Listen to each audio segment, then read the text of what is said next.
Hola, ¿qué tal? Soy Juan Ignacio Peláez Dodal, ayudante de cátedra de Histología de Fundación Barceló, y en el día de hoy les voy a hablar sobre lo que es el tejido muscular. El tejido muscular es un tejido compuesto por células muy especializadas, que van a ser las células musculares o fibras musculares, que van a ser las responsables de la movilidad tanto interna como externa que posee nuestro organismo. Tenemos que diferenciarlo del resto de los tejidos por su nomenclatura, porque por ejemplo vamos a tener que en vez de decir membrana citoplasmática tenemos que nombrar como sarcolema, en vez de decir citoplasma tenemos que decir sarcoplasma, en vez de decir retículo endoplasmático liso tenemos que decir retículo sarcoplasmático, en vez de decir mitocondrias vamos a tener que llamarlas sarcosomas. Pasando a la clasificación que posee este músculo, tenemos que dividirlo en lo que va a ser estriado y en liso. El estriado lo vamos a subdividir en visceral y en cardíaco. Un ejemplo de cada uno puede ser, por ejemplo, el visceral, puede ser la lengua, y el cardíaco, bueno, obviamente el corazón. Pasamos a lo que va a ser básicamente la clasificación según el tipo de inervación. Este músculo puede ser tanto un músculo voluntario como un músculo involuntario. Hablando de la clasificación de músculo estriado esquelético, tenemos que presenta células que van a ser las fibras musculares, que las vamos a dividir en diferentes tipos. Tenemos la tipo 1, las tipo 2A y la tipo 2B.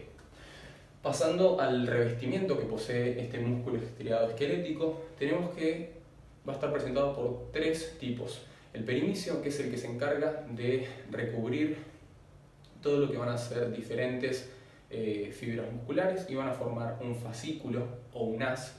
Después tenemos el endomicio, que es el que se encarga de formar un sarcolema. Tenemos después el epimicio, que es el que se encarga de recubrir lo que va a ser básicamente el músculo en la parte más externa.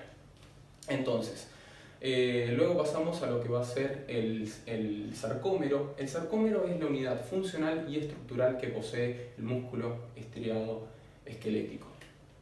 Este presenta miofilamentos que van a ser finos o gruesos. Los filamentos finos van a ser los de actina y proteínas adhesivas, y los filamentos gruesos van a ser los de miosina tipo 2. Luego tenemos que este músculo estriado esquelético presenta lo que van a ser las famosas triadas, que está conformada por un túbulo T y dos cisternas terminales del retículo sarcoplasmático. Luego tenemos lo que va a ser la contracción, que como dijimos es la función principal que tiene el músculo, y se va a dividir en varias etapas o lo que se va a llamar el ciclo de la contracción, en donde empezamos por lo que es el proceso de adhesión, que es cuando la cabeza de miosina está unida a lo que va a ser la actina. Esto se interrumpe y se produce la segunda etapa, que es la de separación, cuando tenemos por ejemplo la presencia de ATP.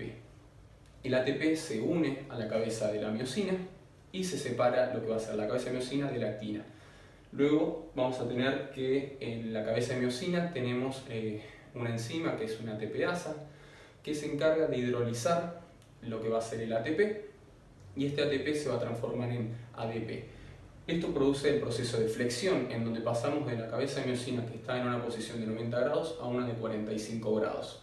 Luego tenemos que se produce la generación de fuerza, que es donde se disparan potenciales de acción para aumentar el calcio a nivel citoplasmático, a nivel intracelular. Y por último tenemos que cuando se acaban esas reservas de calcio, se produce la readhesión, que es cuando se vuelve a unir la cabeza de miosina a la actina. Luego, pasando a lo que va a ser el músculo estriado cardíaco, tenemos que está conformado por las divisiones que van a ser los discos intercalares, que son los que van a formar las bandas escaleriformes, que los vamos a ver en el microscopio como si fueran literalmente una escalera. Y por último tenemos que en este caso el músculo estriado cardíaco presenta, en vez de triadas, presenta diadas, que está conformado por un túbulo T y una cisterna terminal de retículo sarcoplasmático. Luego tenemos que vamos a diferenciar los tipos de contracciones musculares, tanto del músculo estriado como del músculo liso. Empecemos con el músculo estriado esquelético. Tenemos que la motoneurona va a liberar acetilcolina. Esta acetilcolina se va a unir a los receptores nicotínicos, y lo que va a generar en el receptor es que se forme un potencial generador. Esto va a ocasionar que se forme y se produzca un potencial de acción, que esto lo que va a hacer es aumentar el calcio a nivel intracelular. Este calcio se va a unir a la troponina C, que es lo que va a producir la contracción. tenemos que después se va a bombear ese calcio de vuelta al retículo sarcoplasmático, se va a liberar el calcio de la troponina C, se va a inhibir la interacción de miosina con la actina y se produce la relajación. Por otro lado, tenemos que la contracción del músculo liso va a hacer que la motoneurona libera acetilcolina. Esta acetilcolina se va a unir a los receptores muscarínicos que van a producirse en el receptor un potencial generador, después se va a producir un potencial de acción. Este va a ocasionar que aumente el calcio intracelular, se va a formar el complejo calcio-calmodulina y lo que va a producir es que se active la quinasa de cadenas livianas de miosina que fosforila a la miosina con actividad ATPásica que produce que la actina y la miosina hidrolice el ATP y esto ocasione la contracción muscular. Luego, para lo que va a ser la relajación, tenemos que se va a desfosforilar esta miosina, se va a inhibir a la actividad ATPasa de esta miosina y por lo tanto se produce la relajación. Hablando específicamente de lo que va a ser el ATP y sus funciones, tenemos que en la contracción va a sintetizar los puentes cruzados y ocasionar lo que va a ser el impulso de fuerza. En la relajación vamos a tener que se va a encargar del bombeo de calcio de regreso al retículo sarcoplasmático y por último en este caso va a inhibir al complejo de rigor.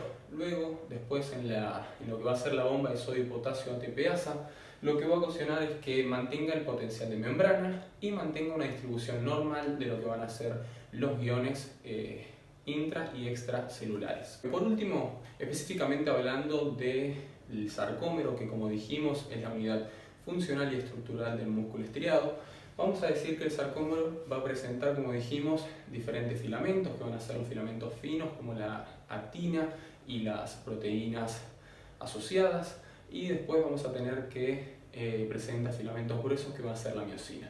Las proteínas asociadas van a ser la tropomiosina, que es la que se encarga de impedir la interacción de la actina con la miosina, o sea, impide la unión. Después tenemos la troponina C, que la troponina C es la que se encarga de unirse al calcio e inhibir a la troponina I. Después tenemos la troponina I, que es la que se encarga de inhibir a la tropomiosina. Y por último tenemos a la TROP-T o la troponina T, que es la que se encarga de mantener unidos a la actina y la miosina. Bueno, en la contracción de este sarcómero lo que va a ocasionar es lo siguiente. Esta es la predisposición del sarcómero. Tenemos que el sarcómero lo va a limitar las líneas Z. Entonces tenemos que en la contracción lo que van a ser las bandas A, la banda A no se va a modificar, va a quedar siempre igual. Lo que se va a modificar son las hemibandas I, que lo que van a hacer es acercarse y por lo tanto las líneas o disco Z se van a acercar. Bueno, esto fue tejido muscular, histología